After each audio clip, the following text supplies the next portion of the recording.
دل بہت دکھ رہا تھا، آنکھوں میں حیرت ابھر آئی تھی۔ اچانک دل دہل کر رہ گیا، کسی نے عقب سے میرے شانے پر ہاتھ رکھ دیا۔ کوئی آواز نہیں سنائی دی، پھر یہ ہاتھ کس کا ہے؟ گھوم کر دیکھتے ہوئے خوف محسوس ہو رہا تھا، بدن پر کپ کپی طاری تھی، اب تو اعصاب بھی کمزور ہو گئے تھے۔ کون ہے؟ کیا بھوریا چند رو رہے ہو بیٹے؟ عقب سے آنے والی آواز نرم و شفیق تھی۔ میں اس آواز کو پہچاننے کی کوشش کرنے لگا، پھر مجھے اپنے اس خوف پر شرمندگی ہوئی۔ آواز تو سلیم بیگ کی تھی۔ میرے خوف سے کپ کپاتے بدن کو دیکھ کر سلیم بیگ سمجھا کہ میں رو رہا ہوں۔ میں نے گہری سانس لے کے رخ بدل لیا۔ نہیں سلیم چاچا، ایسا ہی لگا تھا۔ رات تو بہت گزر گئی ہے، کیا نیند نہیں آئی؟ ہاں، طبیعت کچھ بے چین ہے۔ ایک بات کہوں بیٹے؟ جی چچا، نماز پڑھا کرو، ساری بے چینی دور ہو جائے گی۔ اللہ نے اپنی مخلوق کو خود سے قریب آنے کے بہت سے راستے کھولے ہیں، ان میں سب سے افضل نماز ہے۔ جس میں تم اس کے حضور ہوتے ہو، تمہارا تصور اس کی حمد و ثنا میں ہوتا ہے، اور جب خیال اس ذات باری کی طرف ہو تو کوئی اور خیال بے چین نہیں کرتا۔ نماز شروع کر کے دیکھو بیٹے، ایک تجربہ کر لو، تمہیں فائدے کا خود اندازہ ہو جائے گا۔ دل کو ایک عجیب سا دھکا لگا تھا، سب کچھ کرتا تھا، نہ جانے یہ کیوں نہ تھا۔ نماز آتی ہے؟ بھول گیا ہوں چاچا، کوئی مشکل ہی نہیں، تھوڑی دیر میں یاد کرا دوں گا۔ میرے کپڑے، بدن کا کوڑ، کپڑوں تو خون و پیپ سے گندے ہو جاتے ہیں، یہ مجبوری ہے۔ بیماری بھی خالق کا تحفہ ہے، دل کی طہارت ضروری ہے۔ غلاظت تو ہمارے سارے وجود میں بھری ہے، روح سے بدن عاری ہو جائے تو اس غلاظت کا تعفن دیکھو، ناقابل برداشت ہوتا ہے۔ بس روح طاہر ہے، اس کی طہارت افضل ہے۔ دل سے ضرور پاک رہو، وہ مجبوریاں معاف کر دیتا ہے۔ آؤ پھر بے چینی کے علامات اس کی یاد میں گزار دیں۔ دیکھو بھی یہ بے چینی کیسی بھاگتی ہے۔ فجر کی نماز دونوں ساتھ پڑھیں گے۔ میں کھڑکی کے پاس سے ہٹ آیا اور سلیم بیگ مجھے طریقہ نماز سکھانے لگے۔ آنکھوں سے آنسو بہنے لگے، بہت کچھ یاد آ رہا تھا، بڑے عجیب سے احساسات ہو رہے تھے۔ ہم کس طرح وقت کے دھارے پر بہہ جاتے ہیں۔ بچپن تھا، محمود بھی چھوٹا تھا، عید آتی تھی، امی اب دونوں بھائیوں کو تیار کرتی تھی، ماموں ریاض انگلی پکڑے ہوتے تھے، ہم نماز پڑھنے جاتے تھے، ابو نماز کی تلقین کرتے تھے، چھوٹے تھے تو خوف سے نماز پڑھتے تھے، بڑے ہوئے تو سرکشی شروع کر دی، جمعے کے دن غائب ہوتے، رفتہ رفتہ ابو نے کہنا بھی چھوڑ دیا، سلیم بیگ آیت الہی دہراتے رہے اور میرا ذہن بھٹکتا رہا۔ اب سو جاؤ، فجر کے وقت جگا دوں نا؟ جی، میں نے کہا اور لیٹ گیا۔ سلیم بیگ صاحب بھی لیٹ گئے، نہ جانے کب نیند آئی تھی، پتہ نہیں سویا بھی تھا یا نہیں۔ سلیم بیگ صاحب نے جھنجھوڑا تو فوراً آواز دی، ہاں چاچا جاگ رہا ہوں، کیا بات ہے، بھول گئے؟ فجر کی اذان ہو رہی ہے، اٹھ جاؤ بیٹے، نماز افضل ہے نیند سے۔ جی چچا، میں نے کہا، اٹھ گیا، نماز پڑھی اور پھر سلیم بیگ سے باتیں کرتا رہا۔ 2 دن گزر گئے، کوئی تکلیف نہیں تھی، مگر بھوک کی تکلیف سے نڈھال رہتا تھا۔ حالانکہ مجھے ایک وقت میں کم از کم 6 افراد کی خوراک دی جاتی تھی، کھاتے ہوئے شرمندگی بھی ہوتی تھی، لیکن دل نہیں بھرتا تھا۔ تیسری دوپہر کچھ نئے ڈاکٹر آئے اور مجھے خصوصی طور پر ان کے سامنے پیش کیا گیا۔ میری ساری رپورٹیں ان کے سامنے تھی۔ ہم تمہیں جرمنی بھیجنا چاہتے ہیں، تمہاری تفصیل وہاں بھجوائی جا چکی ہے اور وہاں کے ڈاکٹر تم پر تجربات کرنا چاہتے ہیں۔ یہ تجربات تمہاری موت پر بھی ختم ہو سکتے ہیں۔ تم کہتے ہو تم لاوارث ہو، اس لیے کسی اور سے تو تمہارے بارے میں کوئی بات نہیں کی جا سکتی۔ تم بتاؤ تیار ہو؟ جی، میں ہکا بکا رہ گیا۔ تم نے اس بارے میں پوچھا گیا تھا اور تم نے آمادگی کا اظہار کیا تھا۔ پرانے ڈاکٹروں میں سے ایک نے کہا، جی ہاں، مجھے یاد ہے۔ مجھے کب جانا ہوگا؟ کچھ دن لگ جائیں گے۔ حکومت تمہاری روانگی کے انتظامات کرے گی۔ تمہاری موت کی تو محض ایک بات کہی گئی ہے۔ زیادہ امکانات تمہارے درست ہو جانے کے ہیں۔ تمہارے کوڑ کے مرض کا وہاں علاج ہو رہا ہے۔ اصل مسئلہ تمہاری اس بھوک کا ہے اور جرمنی کے ڈاکٹر اسی سے دلچسپی رکھتے ہیں۔ شاید وہ تمہارے معدے کا آپریشن کریں۔ اس کا نتیجہ کچھ بھی ہو سکتا ہے۔ اگر تم آمادہ ہو تو اس پر فارم پر دستخط کر دو۔ انہوں نے ایک فارم میرے سامنے کر دیا۔ میں سوچنا چاہتا ہوں ڈاکٹر صاحب، کیسی بات کرتے ہو؟ ہم نے تمہارے لیے بڑی کوششیں کی ہیں۔ ڈاکٹر نے ناخوشگوار انداز میں کہا۔ ارے میں آپ کو اس بھوک کی کہانی سنا دوں ڈاکٹر صاحب، تو آپ اس سے محض ایک دلچسپ افسانہ کہیں گے، اس پر کبھی یقین نہیں کریں گے۔ میرا علاج جرمنی میں نہیں ہے بلکہ اسی ملک میں ہے۔ بقطرات بننے کی کوشش نہ کرو۔ ہمیں کسی کہانی سے کوئی دلچسپی نہیں ہے۔ جانا چاہتے ہو تو اس فارم پہ دستخط کر دو۔ سوچنا چاہتا ہوں ڈاکٹر صاحب، یہ ضروری ہے۔ ہم اسے مجبور نہیں کر سکتے، یہ اس کی مرضی پہ منحصر ہے۔ اسے سوچنے کا موقع ضرور دو۔ نئے آنے والے ڈاکٹر میں سے ایک نے کہا، اور مجھے واپس میرے کمرے میں بھجوا دیا گیا۔ میں نے جو کچھ کہا تھا سچ کہا تھا۔ میری بیماری جو کچھ تھی میں جانتا تھا۔ یہ بیچارے یا جرمنی کے ڈاکٹر کیا کر سکتے تھے؟ ہاں، دل میں ایک خیال ضرور آ رہا تھا، بوریا چند سے اتنا دور نکل جاؤں تو شاید اس سے جان بچ جائے، لیکن سب یہیں رہ جائیں گے۔ ان سے ملنے کی آخری آس بھی ٹوٹ جائے گی۔ یہ آس بھی زندگی تھی اور میں اس زندگی سے دور نہیں جانا چاہتا تھا۔ اس رات پھر بے چینی نے دل میں بسیرا کر لیا تھا۔ عشاء کی نماز پڑھ کر کھانا کھایا اور لیٹ گیا۔ سب سو گئے تھے۔ میں اٹھا، کھڑکی کھول کر کھڑا ہو گیا۔ تاریکیاں سامنے تھیں، بہت دور انہی بلندیوں پہ روشنی ٹمٹما رہی تھی۔ ہوا کے دوش پہ کچھ شور کی سی آواز ابھر رہی تھی۔ دل بوجھل ہو رہا تھا۔ ڈاکٹر دوبارہ مجھ سے سوال کریں گے، کیا جواب دوں گا انہیں؟ کیسے بتاؤں گا کہ میرا علاج تو بہت آسان ہے؟ اس گندی روح کو آواز دوں، وہ آ جائے گی، مجھے کسی نہ کسی طرح یہاں سے نکال لے جائے گی۔ اس مکروہ خواہش پر سر جھکا دوں، ایمان کھو دوں، سب ٹھیک ہو جائے گا، سوائے اس کے کہ عاقبت کے لیے کچھ نہ ہوگا بجز گناہوں کے انبار کے عرص ہو رہا ہے شاید۔ پیچھے سے آواز ابھری اور میں چونک پڑا۔ نہ جانے کب سلیم بیگ میرے پیچھے آ کھڑے ہوئے تھے۔ میں نے مڑ کر دیکھا تو وہ پھر بولے، قوالیاں ہو رہی ہیں۔ کہاں؟ مزار پر۔ کون سے مزار پر؟ یہ آوازیں نہیں سن رہے؟ وہیں سے آ رہی ہیں۔ مزار کہاں ہے؟ میں نے پوچھا۔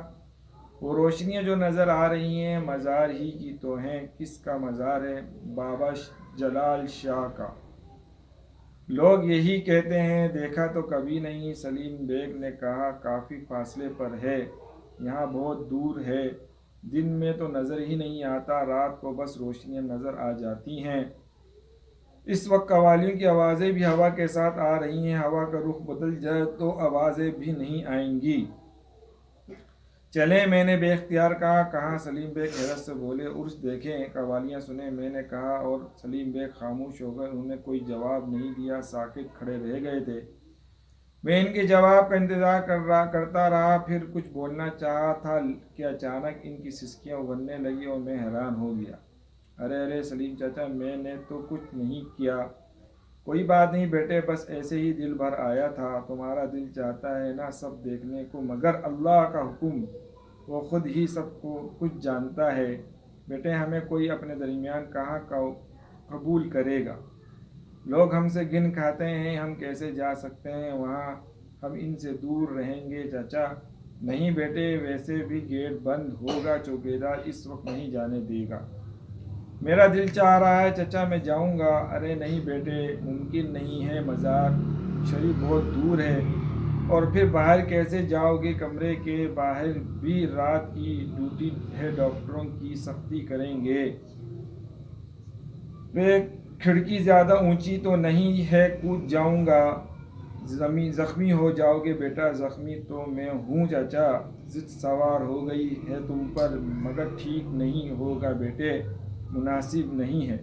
میں جا رہا ہوں، میں نے کہا اور کھڑکی پہ چڑھ گیا۔ سلیم بیگ ارے کرتے رہ گئے، مگر میں نیچے کود گیا۔ بس دل پر یہ طلب طاری ہو گئی تھی، اور پھر میں کوڑی نہیں تھا، میرا بدن مضبوط تھا، میں یہ فاصلہ طے کر سکتا تھا۔ میں نے احاطے کی دیوار عبور کی اور تیزی سے دوڑنے لگا۔ مجھے دوڑنے میں کوئی دقت نہیں ہو رہی تھی، رخ کا تعین کر لیا تھا اور اسی طرف دوڑ رہا تھا۔ ماحول پر دہشت ناک سناٹا طاری تھا، چاروں طرف ہو کا عالم طاری تھا۔ ہسپتال کی عمارت بہت پیچھے رہ گئی تھی، راستے ناہموار تھے، کئی جگہ ٹھوکریں لگی، اور میں نے دوڑنے کی رفتار ہلکی کر دی۔ اب یہ خوف نہیں رہا تھا کہ اسپتال کے ملازم مجھے پکڑ لیں گے، پیچھے ایسے آثار بھی نہیں تھے۔ میرے ارد گرد جھاڑیاں اگی ہوئی تھیں، اور کہیں کہیں یوں محسوس ہوتا تھا جیسے کوئی مجھے دیکھ رہا ہو۔ میں نے دوڑنا ترک کر کے چلنا شروع کر دیا۔ کچھ اور آگے بڑھا تو کہیں دور سے کتوں کی بھونکنے کی آوازیں ابھریں، پھر اچانک کہیں گیدڑ رونے لگے۔ یہ آوازیں کبھی کبھی بالکل انسانی آوازیں لگتی تھی۔ اچانک میرے حلق سے ایک خوف زدہ آواز نکل گئی اور میں رک گیا۔ کالے رنگ کا ایک ہولناک کتا مجھ سے کچھ فاصلے پر ایک جھاڑی کی آڑ سے نکل آیا۔ کتا ہی تھا، لیکن اس کی جسامت ناقابل یقین تھی۔ قد و قامت میں وہ کسی گدھے جیسا لگتا تھا۔ آنکھیں رات ہونے کے باوجود چمک رہی تھیں اور خون میں ڈوبی محسوس ہوتی تھیں۔ جبڑے کانوں تک کھلے ہوئے تھے۔ اس نے غرانا شروع کر دیا اور وہ ایسی پوزیشن بنا لی جیسے مجھ پر چھلانگ لگانا چاہتا ہو۔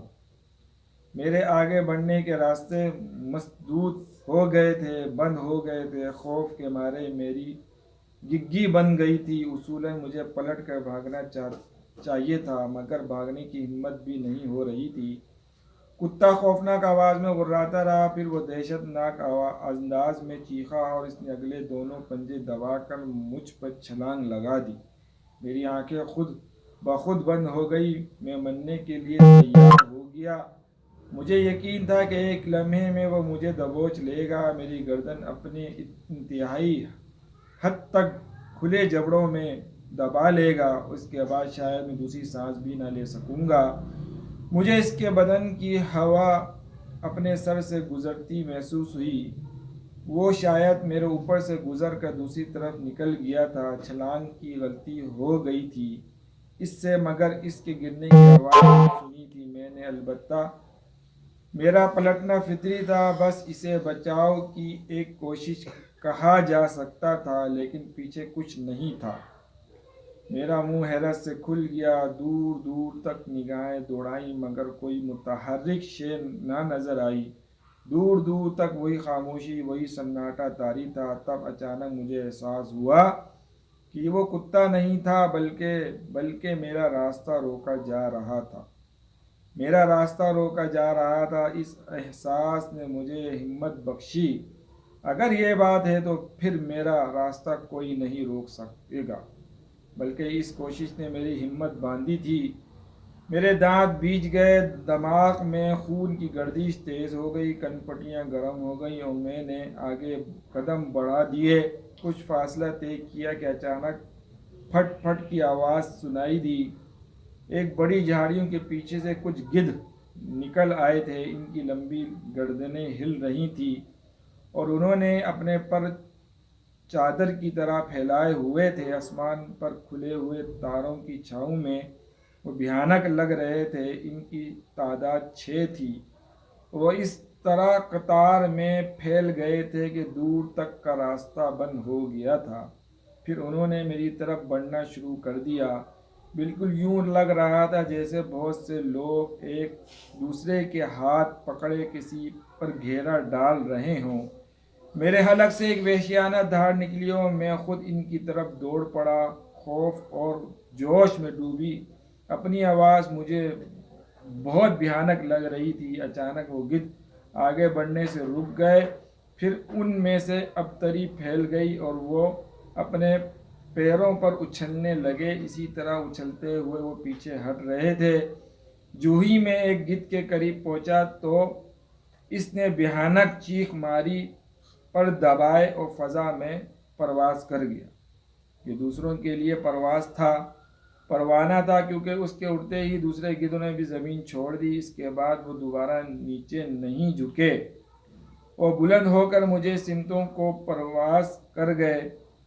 خوف میرے روئیں روئیں میں سما گیا تھا، لیکن خوف کے ساتھ جوش بھی تھا۔ بدن ایٹ رہا تھا مگر قدم دیوانہ وار آگے بڑھ رہے تھے۔ اب شاید میں مزار کے قریب پہنچ رہا تھا، کیونکہ جھاڑیوں کے ایک اونچے سلسلے کے دوسرے طرف سے روشنی چھن رہی تھی۔ ادھر سے کچھ آوازیں بھی سنائی دے رہی تھیں، انسانی آوازیں تھیں۔ وہ کچھ گا رہے تھے، نہ جانے کیا آوازیں تھیں۔ میں تیز قدم اٹھاتا ہوا جھاڑیوں کے دوسری طرف نکل آیا۔ روشنیاں مشعلوں کی تھیں جو چند لوگوں نے ہاتھوں میں اٹھائی ہوئی تھیں۔ انہوں نے ایک حلقہ سا بنا رکھا تھا اور ان کے درمیان چند ملنگ رقص کر رہے تھے۔ وہ کچھ گاتے بھی جا رہے تھے جو سمجھ میں نہیں آ رہا تھا۔ ان کے جسموں پر مٹیالے رنگ کی کفنیاں تھیں جو لہریں لے رہی تھیں۔ وہ کس قدر لہرائی تھی اور وہ بلند جگہ جہاں سے میں انہیں بخوبی دیکھ سکتا تھا۔ میرا اندازہ غلط تھا، مزار ابھی دور تھا اور یہ لوگ میرے درمیان تھے۔ آہستہ آہستہ چلتا ہوا میں ان کے قریب پہنچ گیا، مگر قریب سے دیکھنے پر ایک اور انکشاف ہوا۔ ان میں سے کسی کی گردن ان کے شانوں پر موجود نہیں تھی۔ ان کے جسم رقصاں تھے، آوازیں بھی آ رہی تھیں، مگر سب کے شانے گردنوں سے خالی تھے۔ اس بھیانک منظر کو دیکھ کر میں نے آنکھیں بند کر لی، مگر قدم نہ رکے۔ اب مجھے اندازہ ہو چکا تھا کہ کیا ہو رہا ہے۔ خوف اب دل میں ختم ہوتا جا رہا تھا۔ آنکھیں بند کر کے چلنے سے جگہ جگہ ٹھوکریں لگ رہی تھیں۔ میں لڑکھڑا رہا تھا مگر رک نہیں رہا تھا۔ ملنگوں کی آوازیں مجھے اپنے آگے چلتی ہوئی محسوس ہو رہی تھی۔ ایک بار آنکھیں کھول کر دیکھا تو وہ سب مجھ سے بہت اپنے ساتھ آگے بڑھتے نظر آئے۔ انہوں نے مشلیں پکڑی ہوئی تھی، بے سر والے ناچ رہے تھے اور میرے آگے جلوس کی شکل میں آگے بڑھ رہے تھے۔ میں نے رفتار تیز کی تو وہ بھی تیز چلنے لگے۔ نہ جانے کون سی قوت مجھے زندہ رکھے ہوئے تھی، ورنہ اس منظر کو دیکھ کر دل کی دھڑکنیں بند ہو جانی چاہیے تھی۔ نہ جانے کتنے دور تک چلتا رہا، دماغ سنسنا رہا تھا، بدن کی قوتیں سلب ہوتی جا رہی تھی اور اب نہ جانے کون چل رہا تھا، وہ میں نہ تھا۔ آوازیں بند ہو گئیں، اب قوالیوں کی آوازیں نمایاں ہو رہی تھیں۔ قوال گا رہے تھے، من کی پیاس بجھانے یاد آتا ایک سوالی۔ آنکھیں کھل گئیں، بے شمار خلقت تھی، روشنیاں جگمگا رہی تھی، خوب چہل پہل تھی، لوگ ہنس بول رہے تھے۔ سر کٹے ملنگوں کا کوئی نام و نشان نہیں تھا۔ میں بیٹھنے کے لیے جگہ تلاش کرنے لگا، انسانوں کے ہجوم کے درمیان تھا۔ جہاں تک پہنچا تھا وہیں بیٹھ گیا۔ کچھ فاصلے پر بہت سے لوگ دری بچھائے بیٹھے ہوئے تھے۔ جگہ جگہ عرس میں شرکت کرنے والوں نے ڈیرے ڈالے ہوئے تھے۔ کچھ لوگ لنگر بانٹ رہے تھے۔ وہ میرے قریب آ کر رک گئے۔ کھانا لوگے؟ ہاں، میں نے بھرائی ہوئی آواز میں کہا۔ برتن ہے؟ نہیں۔ تو پھر کھانا کیسے لوگے؟ رکابی دے دو، ایک کسی ہمدرد نے کہا اور انہوں نے سلور کی ایک رکابی میں مجھے چاول دے دیے۔ بھوک تو سانسوں کا حصہ بن چکی تھی، یہ تھوڑے سے چاول کیا حیثیت رکھتے تھے۔ میں انہیں کھانے لگا۔ دری پر بیٹھے ہوئے لوگ مجھے دیکھ رہے تھے۔ جب میں چاول کھا چکا تو ان میں سے ایک نے پوچھا، پانی چاہیے؟ دے دو بھائی، میں نے عاجزی سے کہا، اور ایک نوجوان پانی لے آیا۔ اس نے جھک کر مجھے پانی دیا اور پھر ایک دم سیدھا ہو گیا۔ تم کوڑی ہو؟ اس نے بے اختیار کہا۔ میں نے آہستہ سے کہا۔ وہ جلدی سے پیچھے ہٹ گیا اور پھر اپنے ساتھیوں کے پاس پہنچ کر انہیں میرے بارے میں بتانے لگا۔ میں نے ان سب کے منہ سے کوڑی کوڑی کے الفاظ سنے تھے۔ پھر سب کھڑے ہو گئے، دری وہاں سے اٹھا لی گئی اور کسی اور سمت چلے گئے۔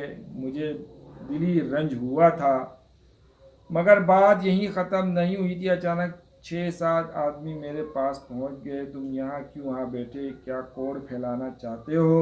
نہیں بھائی، میں اٹھوں یہاں سے؟ اٹھو، ایک آدمی گرج کر بولا۔ چلو بھاگو یہاں سے، دوسرے نے کہا۔ میں بادل ناخواستہ اڑ گیا تھا۔ تکابی اور پانی کا گلاس میں نے نیچے چھوڑ دیا تھا۔ اس شخص نے پھر چیخ کر کہا، برتن اٹھاؤ اپنے، چلو دفع ہو جاؤ یہاں سے، لا حول ولا قوت، ابے چلا جا، لگاؤں ایک ڈنڈا، اس جوشیلے شخص نے کہا اور ایک موٹی سی لکڑی سے مجھے ڈھکیلنے لگا۔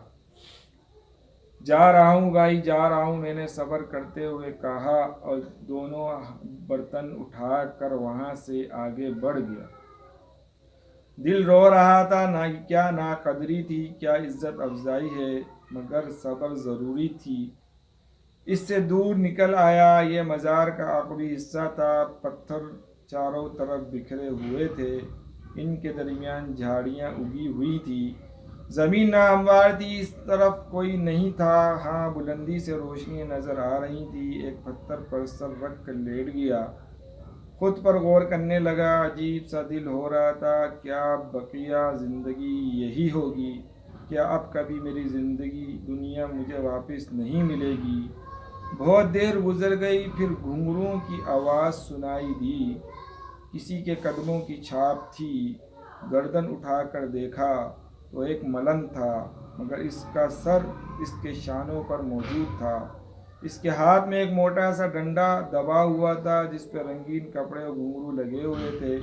ڈنڈا ٹیکتے ہوئے گھنگرو بج رہے تھے۔ وہ میرے پاس آ کر بیٹھ گیا اور میں اٹھ کر بیٹھ گیا۔